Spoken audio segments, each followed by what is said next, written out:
오늘 말씀의 제목이 형통한 사람이에요. 근데 오늘 본문의 내용은 우리가 다 안 보고 한 부분만 봤기 때문에 여러분 이해가 다 안 되는 그런 분들도 계실지 모르겠지만 잠깐 설명을 하면은요, 그 야곱의 아들 요셉이라는 사람이 야곱이 어릴 때부터 굉장히 그 요셉을 특별히 좀 사랑했어요. 그래서 다른 아이들은 그냥 옷을 아무렇게나 입혀도 요셉에게는 비싼 그 채색 옷을 특별히 만들어서 입히고 특별 대우를 해주었어요. 그러니까 이 형들이 우리 아버지는 요셉만 이뻐하고 우리는 완전히 찬밥신세다. 그래서 그게 불만이 쌓여가지고 저걸 그냥 처치해버리자. 그래서 그 요셉을 그 형들이 붙들어다가 죽이려고 했어요. 근데 그 중에 이제 한 형제가 그래도 우리 한 아버지의 형제들인데 죽일 수는 없지 않느냐. 죽이지 말고 그냥 하자. 이래서 깊은 구덩이를 찾아서 구덩이 속에다가 빠뜨려 버려 놓고 죽이려고 했는데, 그래서 죽이지 말자고 하는 형이 하나 있으니까 그를 다시 그 구덩이에서 꺼내가지고 애국으로 가는 노예 장사한테 돈을 받고 팔았어요. 그래서 노예 장사가 요셉을 사가지고 애굽에 가서, 그럼 뭐 노예를 하나 사가지고 가면은 떼돈을 보니까 그 노예 장사는 이게 웬 뜻이냐 했지요. 그래서 사가지고 가서 애굽의 군대 장관, 요새로 말하면 국방장관이에요. 군대 장관을 아주 높은 그 벼슬을 하고 있는 집에다가 돈을 많이 받고 노예로 팔았어요. 노예 팔았어요. 그러니까 요셉이 너무 잘생기고 튼튼하고 멋지게 생겼었나 봐요. 그래서 그 군대 장관 사모님이 요셉을 보니까 너무 탐스러운 거예요. 저 청년이 어떻게 저렇게 잘생겼나? 탐스러워서 흑심을 품고 어떻게 해보려고 했는데 요셉의 말을 안 들으니까 그냥 이렇게 다 해도 안 되겠다 싶어서 강제로 불러서 어떻게 하려고 했는데 요셉이 그냥 옷을 벗어내버리고 옷을 붙더니까 가지 말라고 잡으니까 그걸 벗어내버리고 도망을 쳤어요. 그래서 이제 그 군대 장관 사모님이 큰일 났잖아요. 그래서 이제 그거를 요셉한테 뒤집어 씌우는 거예요. 당신이 말이지 비싼 돈을 주고 노예로 산 그 히브리 그 놈이 오늘 낮에 나를 겁탈하려고 들어왔다가 내가 반항을 하니까 겁탈을 못하고 도망갔다고, 그 증거로서 내가 그놈 옷을 이 벗겨가지고 가지고 있다고 보라고. 이렇게 해버렸어요. 그러니까 이 군대 장관이 얼마나 화가 났겠어요. 그래서 귀족들, 왕족들, 이렇게 높은 사람들이 죄를 지으면은 가두어 놓는 감옥이 따로 있었어요. 일반인들 감옥이 아니라 그 높은 사람들이 죄를 지으면 가두는 그 감옥에다가 이 군대 장관이 요셉을 가두어 버렸어요. 근데 가두었는데 오늘 본문에 보니까 그게 갇혀져 있었는데 여호와께서 요셉과 함께 하셔서 그에게 하나님이 인자를 베푸셔서 간수장에게 은혜를 입게 하셨더라. 간수장이 옥중 제수의 일을 요셉에게 다 네가 알아서 해라 하고 다 맡기고 아무것도 간섭하지 않고 요셉의 마음대로 처리하도록 했더라. 그래서 요셉은 오늘 23절 끝에 보니까 하나님 여호와께서 그를 범사에 형통하게 하셨더라, 이렇게 기록하고 있는데, 자 여기서 한번 생각을 해봅시다. 억울한 누명을 쓰고 감옥살이를 하고 있는 사람이 뭐가 형통합니까? 형통해요? 억울한 누명을 쓴 것만 해도 진짜 억울한데 거기다가 감옥살이를 지금 하고 있어요. 그런데 성경을 보니까 그가 형통했다라고 하고 있어요. 그럼 여기서 우리가 요셉의 그 일생을 보면은, 현재 요셉의 그 현실을, 상황을 보면은 절대로 형통하다고 말을 할 수가 없는데 왜 하나님의 말씀인 성경에서는 요셉을 형통하였더라라고 기록하고 있는가? 그것도 한때의 형통이 아니라 범사에 형통했더라라고, 범사에 하나님이 그를 형통하게 하셨더라라고 기록을 하고 있어요. 그럼 여기서 이제 형통이라는 의미를 우리가 좀 생각을 해야 되죠. 강한 군대가, 어떤 군대가 강한 군대입니까? 전쟁, 싸움이 없어가지고 전쟁을 한 번도 안 하고 한 사람도 안 죽고 가만히 있는 군대가 강한 군대입니까? 많은 전쟁을 통해서 싸웠지만 싸울 때마다 전쟁을 이기고 승리를 이끌어내고 나라를 구한 군대가 강한 군대입니까? 어떤 군대가 강한 군대예요? 많은 싸움에서 승리하고 나라를 구한 군대죠. 그가 강한 군대예요. 사람도 마찬가지예요. 형통한 사람이라는 것은 아무 일도 없고 무사무난해가지고 그냥 맨날 편안하게 그냥 있는 것이 형통한 것이 아니라 다사다난해요. 많은 일도 있고 많은 어려움도 있고 많은 고통, 고비도 있지만 그 모든 것을 잘 다 견뎌내고 이겨내고 통과하고 다 전화위복으로 만들어서 승리한 사람이 형통한 사람이죠. 이 형통이라는 의미를 우리가 잘 알아야 돼요. 그런데 그렇게 전화위복이 되고 승리하게 할 수 있는 분은 하나님 한 분밖에는 없어요. 그래서 오늘 본문에 보면은 요셉이 형통한 사람인데 어떻게 형통한 사람이 되었는가? 21절에도 마찬가지고 23절에도 마찬가지고 거듭 말씀을 하고 계시는 것은 여호와께서 그와 함께 하십니다. 여호와께서 그와 함께 하심이라, 이 말씀을 반복하고 있어요. 하나님이 함께 하시면 형통한 자가 되는 거지요. 형통은 하나님 손 안에 있어요. 여러분, 이 세상에 살아가는 모든 인생들을 주관하는, 그리고 인생들의 삶을 간섭하는 세력이 있고 주관하는 그 힘이 있는데, 간섭하는 건 뭐가 간섭하느냐? 사탄이 간섭을 해요. 사탄이. 그래서 사탄의 손에는 인생을 힘들게 하고 슬프게 하고 병들게 하고 죽게 하고 망하게 하고 하는 이러한 것이 사탄의 손에는 있어요. 그런데 그런 데서부터 방어해주고 건져내고 구원하고 살려주고 승리할 수 있도록, 그리고 형통하게 할 수 있도록 하는 것이 하나님 손에 있어요. 그럼 우리 인생이요, 너무 분명한 것이 있죠. 우리가 알 수 있는 건 너무 분명한 것이 있어요. 누구 손에 붙잡혀 있느냐, 이겁니다. 여러분, 누구 손에 붙잡혀 있느냐. 여러분, 우리가 똑같은 칼도 대장간에 가서 이 대장쟁이가 칼을 빌려서 만들어 놨는데 똑같은 칼을 두 자루를 만들어 놨는데 두 사람이 와서 칼을 사갔어요. 두 사람이 와서 칼을 사갔는데 한 사람은 요리사가 칼을 사갔고 한 사람은 강도가 칼을 사갔어요.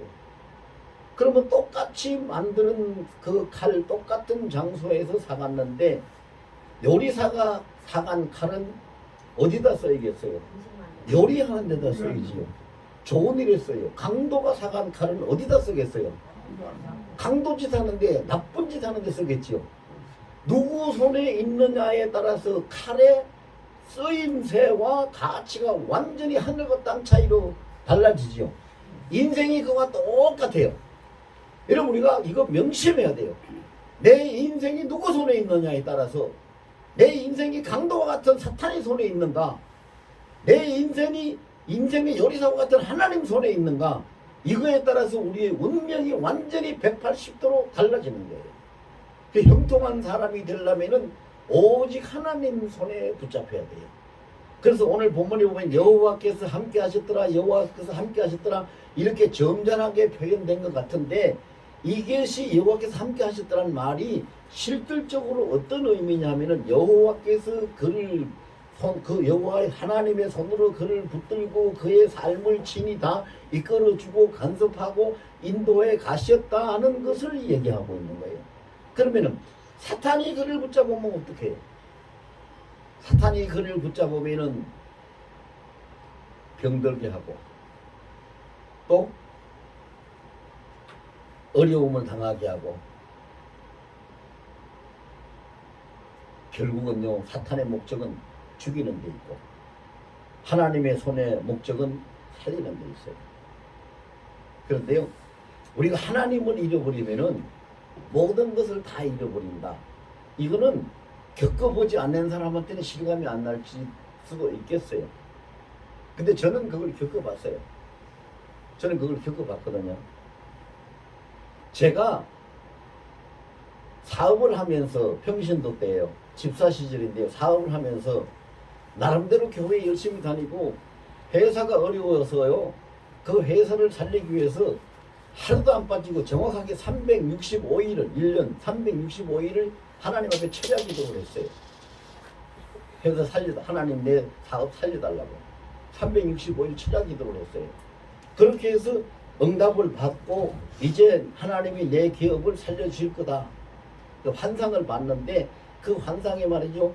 조그마한 나무가 하나 있는데 큰 나무 갑자기 나무가 커가지고 많은 열매가 달리더니 막 많은 사람들이 거기 와가지고 그 그늘에서 쉬기도 하고 열매도 따먹고 막 이러는 걸 봤어요. 그래서 형통하게 하나님 내 사업을 크게 키워서 형통하게 해주시는 응답을 하셨구나 이랬는데 내가 그 해석을 잘못했어요. 해석을. 그 뜻이 아닌데 그래서 결국은 어떻게 됐느냐 그 365일 철야기도 끝나고 그 환상을 보고 난 다음에 2달 만에 회사는 망하고 공장문은 닫게 되고 그래서 그걸로 인해 가지고 긴 이야기 다 할 수는 없으니까요. 그걸로 인해 가지고 제가 엄청난 충격을 받고 결국은 몸이 병이 들었죠. 병이 들어서 병명도 모르고 약도 없고 죽을 수밖에 없는 불치병에 걸렸어요. 그 증세는 어떻게 나타나느냐? 그냥 지금처럼 이렇게 말을 하든지 가만히 앉았든지 밥을 먹든지 뭘 하다가 갑자기 사람이 탁 쓰러져요. 그러면 온몸이 백지장같이 하얗게 되고 몸에 피가 돌지 않아요. 그럼 완전 누가 봐도 죽은 거예요. 싸늘한 시체예요. 그런 병이 들었는데 원인도 몰라요. 큰 병원에 가도 알 수가 없대요. 약도 없어요. 치료도 없어요. 방법도 없어요. 그런데 그때까지도 내가 못 깨달은 게 뭘 못 깨달았냐면요. 여러 사람을 통해 가지고 저한테 몇 번 하나님이 그랬어요. 당신은 주의 종이 돼야 된다. 목사가 돼야 된다. 사업해서 하면 안 된다. 근데 내가 고집을 피우면서 무슨 소리냐. 나는 사업에서 돈 많이 벌어가지고 교회도 많이 짓고 성교도 많이 하고 좋은 일도 많이 하고 하나님 앞에 영광 돌리려고 난 사업하지 내가 잘 먹고 잘 살려고 사업하는 거 아니다. 그런 소리 하지 말라. 그런데 하나님의 뜻은 그것이 아니었죠. 그래서 그것까지 끝까지 내가 고집을 피우니까 결국은 내가 하나님의 뜻을 꺾으려고 덤벼들었으니까 하나님을 잃어버린 거예요. 잃어버리니까 때는 이때다 하고 나를 딱 누가 낚아챘어요? 사탄이 낚아챈 거지. 사탄이 낚아채가지고 불치병에 걸리게 하고 죽을 수밖에 없는 그런 시점이 딱 돼요. 그래서 내가 난 이러다가 분명히 죽겠구나 하는 것을 딱 느꼈어요. 그래서 어느 날 제가 이야기를 다 할 수 없어서 죄송합니다. 다 잘라먹고 결론만 얘기해요. 어느 날 서울 광나루 장신대에 볼 일이 있어서 거기를 가서 그 구내식당에서 밥을 먹으려고 식기를 들고 이렇게 밥을 타가지고 돌아서다가 식기를 든 채 그대로 넘어진 거예요.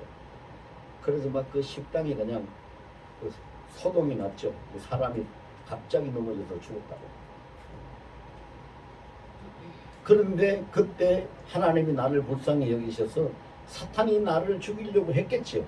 근데 하나님이 나를 불쌍히 여기셔서 하나님이 나를 딱 붙드셔서 조그만 의식이 돌아오는데 그 의식이 내가 정신을 차린 게 아니라 무슨 의식이 돌아오냐면 하나님 정말로 하나님이 내가 주의 종이 되기를 원하신다는 것 하나님의 그것이 하나님의 뜻이라면 오늘 이 자리에서 이렇게 해서 나를 살려주시면 그것을 증거로 삼고 내가 하나님 시키는 대로 할 테니까 그렇게 해 주십시오. 의식, 몽롱한 가운데 비몽사몽간에 그런 기도를 했어요. 근데 하나님이 나를 일으키셨거든요. 일으키셨어요. 그래서 그 살아났단 말이죠. 그래서 제가 하나님 약속했으니까 내가 뭐부터 하면 될까요? 그랬더니 산에 들어가서 기도부터 해라. 기도해야 하나님을 뜻을 아니까. 그래서 제가 산에 기도하러 들어가서 결국은 기도하게 됐고 오늘까지 이렇게 목사가 돼서 이렇게 살아왔는데요. 저는 그걸 체험한 게 뭐냐면 하나님께 뜻을 따르지 않냐고 불순종하고 하나님을 벗어나면 하나님을 잃어버리면 죽을 수밖에 없는 것이 인생이구나. 근데 하나님이 나를 붙드시면 죽는 자리에서도 다시 살려내시는 분이 하나님이시구나. 그걸 나는 체험한 사람이에요. 그리고요, 제가 우유곡절이 많아요. 이런저런 일도 굉장히 많이 했고 외국도 많이 다녔고 이렇게 하다가 보니까요, 제가 누가 봐도 저 사람은 죽었다라고 인정할 수밖에 없는 죽을 고비를 5번을 제가 넘는 사람이에요. 그때마다 하나님이 살리신 거지.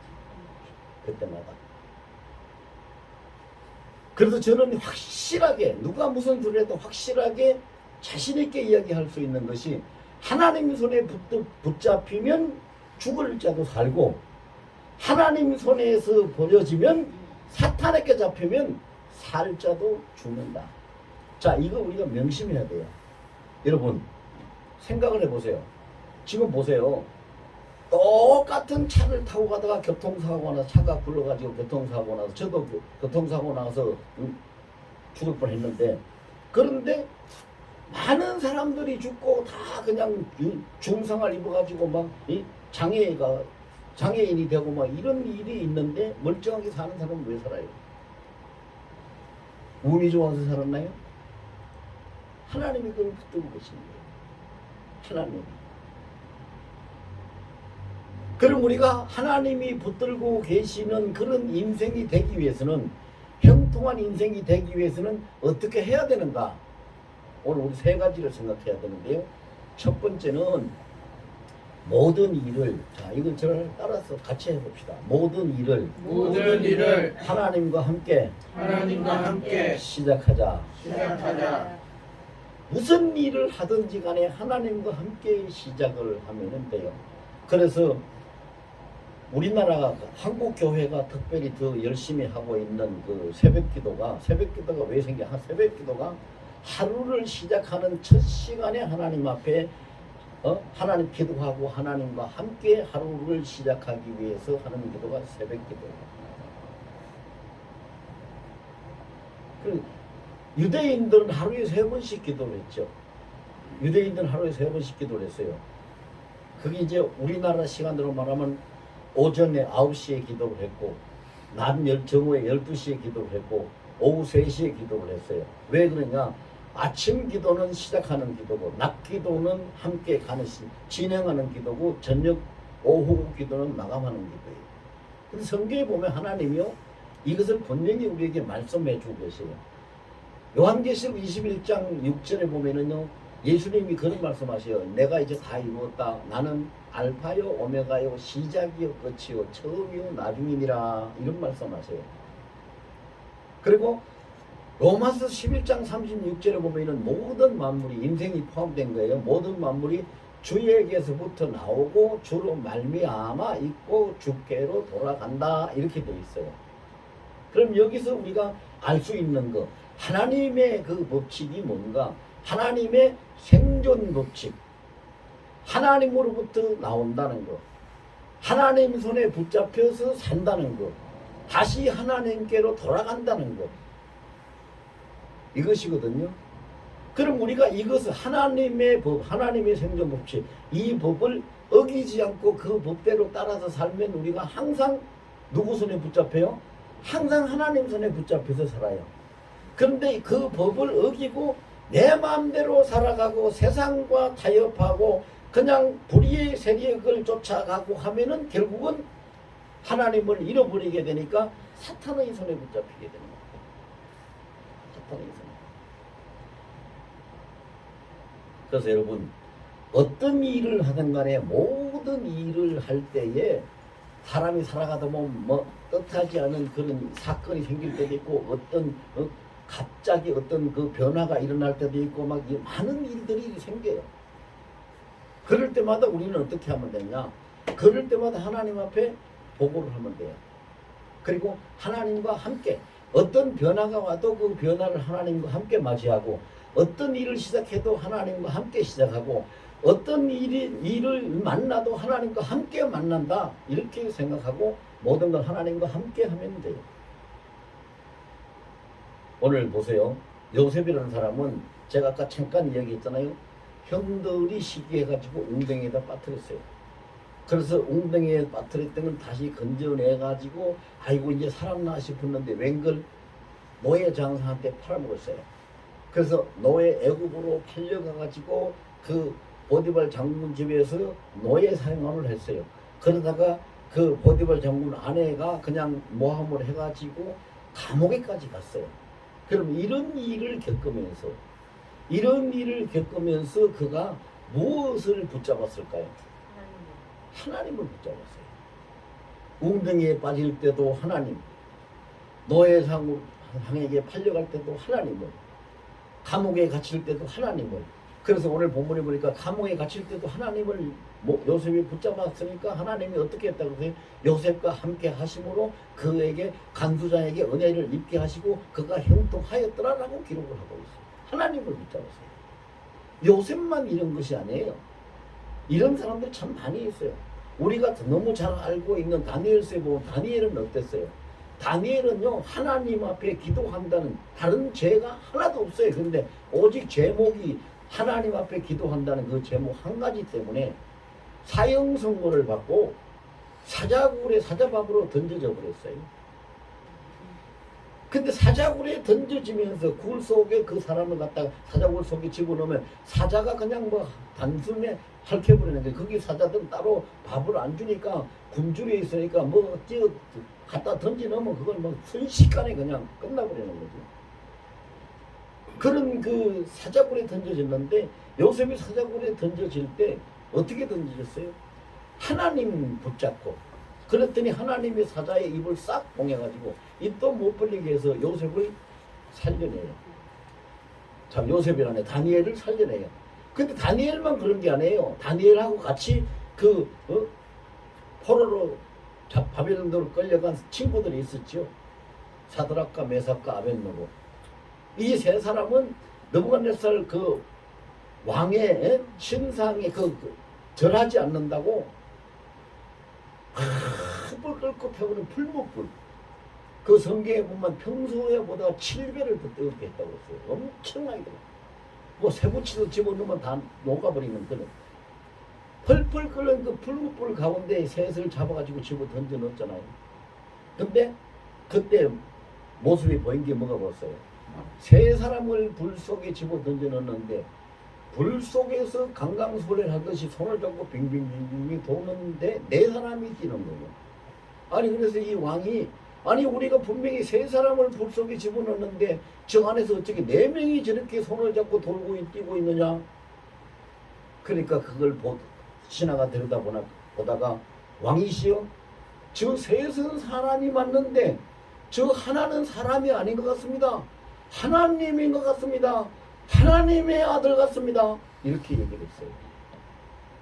그러니까 왕이 그 소리에 놀래가지고 사드락과 메삭과 아벳느고야 진실로 너희들이 하나님이 너희와 함께 있다면 하나님이 너희를 구했다면 그 불 속에서 풀무불 속에서 한번 나와봐라. 그러니까 그들이 나왔는데 털끝 하나도 상하지 않고 나왔어요. 뭔 얘기입니까? 아무리 죽는 자리에 갖다가 집어넣어도 하나님 손에 붙잡히면 사는 거예요.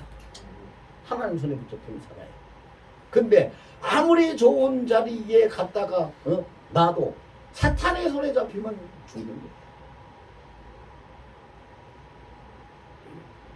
그래서 우리는 하나님 손에 붙잡혀서 살기 위해 가지고는 뭘 해야 되느냐? 모든 일의 시작과 변화가 있을 때 누구를 붙들라고요? 하나님을 붙들라고요. 하나님. 그냥 하지 마시고 아, 네, 오늘 어디 가는데 지금 출발합니다. 주님 같이 가시는 거지요? 자, 누구를 만나는데 주님 같이 만나는 거지요? 오늘 내가 무슨 일을 하는데 주님 같이 하시는 거지요? 같이 하는 것을 마음으로 믿고 입으로 시인해서 하나님 앞에 이렇게 항상 함께 해주시니 감사합니다 하고 감사를 돌리면 항상 하나님을 붙잡는 것이 돼요. 그래서요,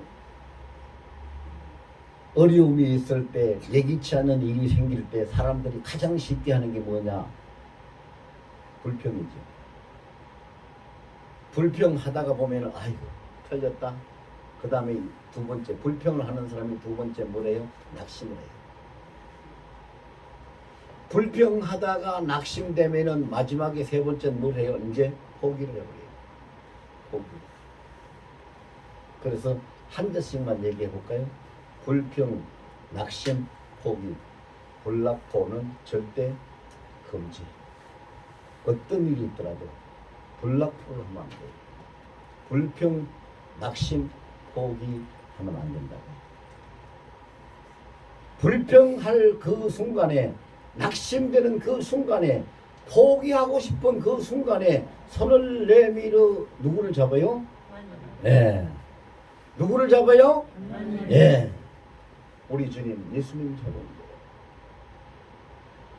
안 보이도 괜찮아요.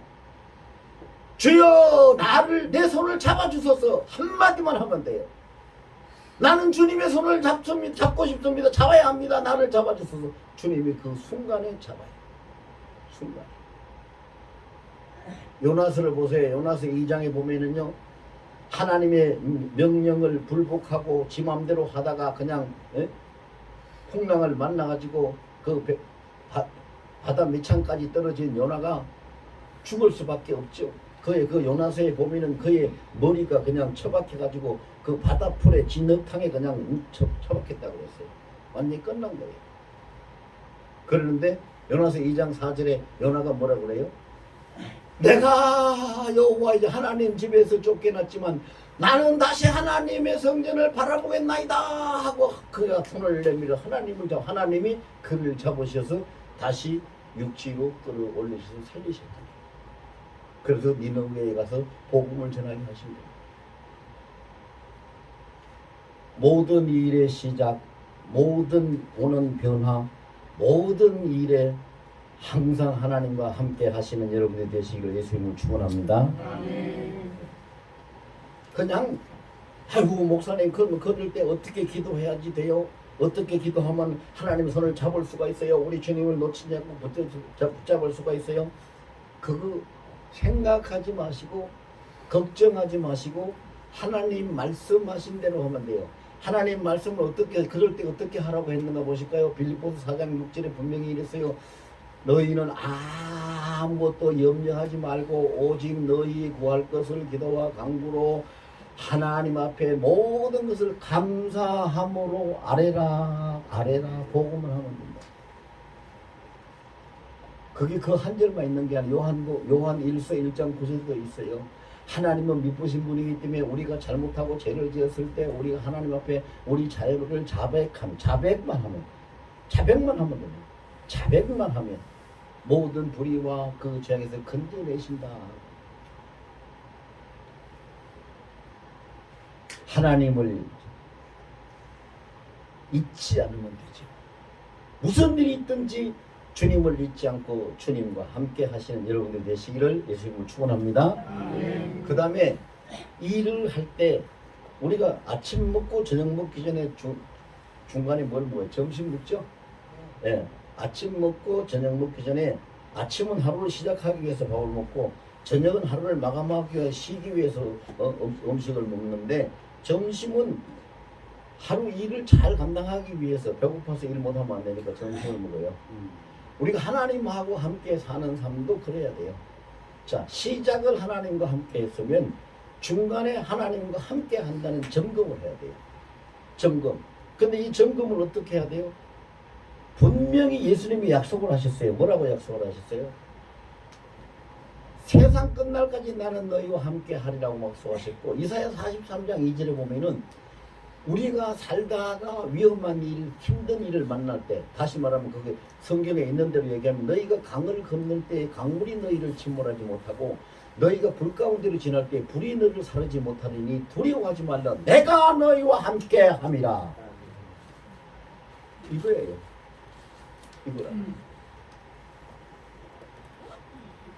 내가 너희와 함께. 그래서 저도요. 아까 제가 죽을 비 5번 넘겼다고 그랬는데 한 번만 더 얘기할게요. 한 번은 이 신장이 다 망가져가지고 이제 성모병원에서 진단을 받았어요. 신장이 다 망가져가지고 신장 이식을 하든지 뭘 하든지 어떻게 해야 되지 그냥은 살 수가 없대요. 그래가지고 이 병원이 도대체 뭐 이런가 나는 그 병원에 불만이 생겨가지고 뭐 이런가 그래가지고 충대병원에 가서 다시 그 진단을 받았어요. 그때 충대병원에서도 마찬가지예요. 그래서 입원을 하고 수술을 받든지 해야지 이대로는 안 됩니다. 못 삽니다. 그래서 알았습니다. 입원하시겠습니까? 아니요. 입원을 하더라도 입원하려 그냥 진단받으러 왔는데 입원을 하더라도 준비를 해가지고 와서 입원을 해야지. 내 집에 가서 입원할 준비해가지고 다시 오지. 그러고 집에 와가지고 안 갔어요. 그 하나님 앞에 나가서 기도했죠. 하나님 제 삶이 여기까지고 제 일이 여기까지가 이것이 하나님이 계획한 게 있고 하나님의 뜻이라면 저는 기꺼이 받아들이겠습니다. 그렇지 않다면 그것이 하나님의 뜻이 아니라면 저는 병원에 안 가고 수술을 안 하고 치료 안 받고 하나님이 고쳐주시는 것을 제가 확인하고 싶습니다. 하나님의 뜻대로 되기를 원합니다. 어떻게 하는 것이 하나님의 뜻입니까? 그렇게 기도했어요. 근데 하나님이 깨끗하게 고치셨어요. 흔적도 없어요. 병원에 한 번 안 가요. 약도 안 먹어요 지금. 그리고요 제가 우리 교회가 옛날에 동화동에 있었는데 동화동에 있다가 오후 예배 드리다가 제가 갑자기 쓰러졌어요. 그래가지고 병원에 갔는데요 혈압이 뭐 189인가 얼마 나오고 혈당 수치가 400이 나왔어요. 그래서 의사가 큰일 났다고 합니다. 목사님이 이래가지고 어떻게 지금까지는 큰일 났다고 합니다. 그래서 뭐 당장 그 자리에서 뭐 당수첩을 만들고 뭐 어떻게 이렇게 막 해가지고 해주더라. 그래서 막 일러주더라고요. 어떻게 하라고. 알았다고. 예, 알겠습니다. 선생님 그러고 왔어요. 저 지금요 당뇨가 없는 거예요. 편약도 안 먹어요. 그래서 지난주에 가가지고 정기점검을 받아야 될 것 같아요. 지난주에 병원에 가서 정기점검을 받았어요. 의사가 그랬어요. 목사님 당 지수가 지겹게 정도 당뇨 안 드실 때요. 약 안 드셔도 돼요. 보세요. 누가 고쳐요? 하나님이 고쳐요. 하나님 손에 붙잡혀 있으면 되는 거예요. 하나님의 손에. 근데 내가 무엇을 고집하고 애쓰는 것이 아니라 하나님 주님 뜻대로. 그래서 마태복음 6장 10절 말씀이 우리가 꼭 잊지 말고 항상 간직하고 살아야 돼요. 나라가 임하시옵고 뜻이 하늘에서 이루어진 것 같이 땅에서 이루어지고 하나님 나라 통치가 내게 임하고 하나님 보좌에서 뜻이 이루어지듯이 이 땅에서 나의 삶의 현실에서 그 뜻이 이루어집니다라는 것을 우리가 고백하고 그 믿음을 가지고 가면 하나님하고 항상 함께 동행하는 삶이 됩니다. 그렇게 살은 사람이 요셉이요, 다니엘이요, 바울과 실라요, 엘리야 이런 사람들 다 모세도 마찬가지예요. 다윗도 마찬가지예요. 그렇게 살았어요. 그런 사람들. 근데 하나님은 어느 정도로 우리에게 관심이 많은가? 마태복음 10장 29절 30절에 보면 이런 말씀이 있어요. 흔히 사람들이 그냥 읽고 지나쳐 버리는 그런 구절이 중요하지 않다고 생각하는데 굉장히 중요한 거예요. 마태복음 10장 29절에 보면은 참새 2마리가 아사려운 하나님에 팔려가는 것도 하나님 허락하지 않으면 안 된다 그랬어요. 그러니까 미물인 참새가 팔려가는 것도 하나님 허락하지 않으면 안 되는데 만물의 영장이고 하나님이 가장 귀하게 여기고 가치를 둔 인생이 사람이 그가 생사화복이 어떻게 하나님 허락 없이 하나님인 주권 밖에서 이루어질 수가 있느냐. 그건 감히 상상도 할 수 없는 일이요. 그리고 30절에 하나님이 뭐라고 하시느냐? 너희는 내가 너희 머리털까지 다 내게 세신바 되었다. 하나님이 우리 머리털까지 다 세고 계실 정도로 아주 세밀하게 자상하게 모든 것을 다 살피시고 주관하시고 간섭해 이끌어가고 계신다는 걸 말씀하고 있는 거예요. 그러면 그것을 우리가 믿는다면 그것을 가지고 하나님을 붙잡으면 돼요. 하나님, 내 머리털이 나는 몇 개인지 모르지만 하나님은 내 머리털이 몇 개인지 한 개가 더 빠졌는지 더 났는지 이것까지도 하나님이 다 아시니까 나의 모든 걸 하나님이 다 아시잖아요. 하나님이 나와 오늘도 함께 하시잖아요. 이 자리에도 함께 하시잖아요. 이 일도 하나님이 함께 하시잖아요. 이렇게 고백하고 시인하고 하나님이 그렇게 해서 감사합니다. 지금 함께 해주시니 감사합니다. 이 일 또한 하나님이 주장해 주시니 감사합니다. 이렇게 시인하고 인정하고 감사하면 하나님과 함께 가는 삶이 돼요. 그렇게 되시길 예수님을 축원합니다. 한 가지만 이제 더 해야 되는데 한 가지가 뭐냐? 자, 그래서 시작을 한다. 이건 알파 하나님과 함께. 항상 함께 한다. 임마누엘 하나님과 함께. 이제는 마지막 끝. 결과. 오메가 하나님과 함께 하는 것이 결과인데 우리의 모든 일 하루하루 저녁에 잠자기 전에 우리는 저녁에 막 하루 마감 기도를 하죠. 여러분 기도 안 하시는 분 혹시라도 계시면 오늘부터라도 하세요. 잠자기 전에 오늘 하루도 하나님 은혜로 잘 지났습니다. 하나님과 함께 해주셨습니다. 이제 이 육신이 휴식을 필요하니까 잠을 자는데 하나님 품속에서 자고 편안하게 자고 건강하게 자고 내일 좋은 날을 맞이할 수 있도록 하나님이 은혜를 베풀어달라고 마감 기도를 하세요. 해야 돼요. 근데 모든 결과는 하나님 앞에 우리가 맡겨야 되죠. 최종 결과는 하나님 앞에 맡겨야 돼요. 결과를 왜 하나님 앞에 맡겨야 되는데 못 맡기느냐? 의심을 하거든요. 아유, 하나님 앞에 맡기는 게 뭐 어떻게 하는 거예요? 의심하지 말고. 여러분, 우리는요, 여러분 만약에 여기 앉아 계신 분 중에 내일 아침 7시에 대한민국에 무슨 일이 생길까 아시는 분 손 한번 들어보세요. 없죠? 아무도 없어요. 지금 우리가 예배 드리고 앉아 있는 이 시간에 지금 저 밖에 부산에서는 어떤 일이 일어났을까 아시는 분 없어요. 하나님만 아세요. 하나님만 아시기 때문에 모든 결과를 하나님 손에 맡기는 것이 그것이 현명한 자라. 그래서 잠언 16장 9절에 보면 그랬어요. 너의 경영하는 모든 일을 경영을 여호와께 맡기라. 그리하면 그가 이루시리라. 그리고 로마서 8장 28절에 분명히 기록하기를 뭐라고 기록했냐면 하나님을 사랑하는 자, 하나님을 사랑하는 자가 누구요? 하나님을 아버지라고 부르는 하나님 자녀들이요. 하나님을 사랑하는 자, 그 기뻐하시는 뜻대로 부르심을 입은 자들에겐 모든 것이 합력해서 선을 이루느니라. 하나님은 한 가지도 우리가 손해보게 안 하고 나쁘게 안 해요. 모든 걸 합력해서 다 선을 이루어 주신다. 그러니까 하나님에 맡겨야죠. 하나님에 맡겨야 돼요. 그래서 우리는요, 뭐가 돼야 되느냐? 같이 큰 소리를 합시다. 주바라기가 되자. 주바라기가 되자. 주바라기가 되자. 주바라기가 되자. 해바라기가 아니고 주바라기. 주님을 바라면서 밤낮으로 주님을 바라고 주바라기. 그래서 결과를 하나님 손에 맡기면요. 제가 아까 두 가지 간증을 했잖아요.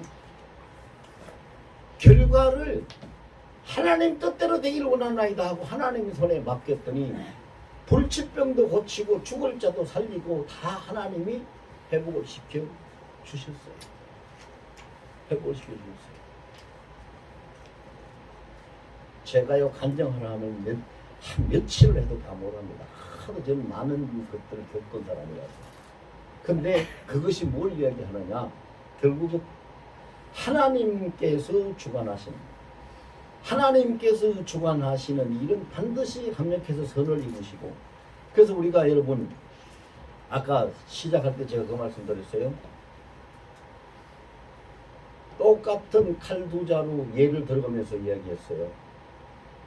요리사 손에 잡힌 칼과 강도 손에 잡힌 칼은 그 쓰임새가 180도로 다르다 그랬어요. 우리 인생이 똑같아요. 우리는 인생이요, 자기 마음대로 자기 인생 못 삽니다. 여러분, 만약에 내 인생 내 마음대로 산다라고 큰 소리 치고 싶은 사람이 있으면 한번 쳐보세요. 자기 마음대로 자기 인생 살아라 하면 세상에 아플 사람이 누가 있고 가난할 사람이 누가 있고 죽을 사람이 누가 있어요. 다 안 죽고 편안하고 다 잘 살지요. 자기 마음대로 안 되니까, 안 아프고 싶어도 아프니까, 가난하고 싶지 않아도 가난할 수밖에 없으니까, 안 죽고 싶어도 죽으니까 안 되는 거예요. 그럼 누구 손에 잡혀 있느냐?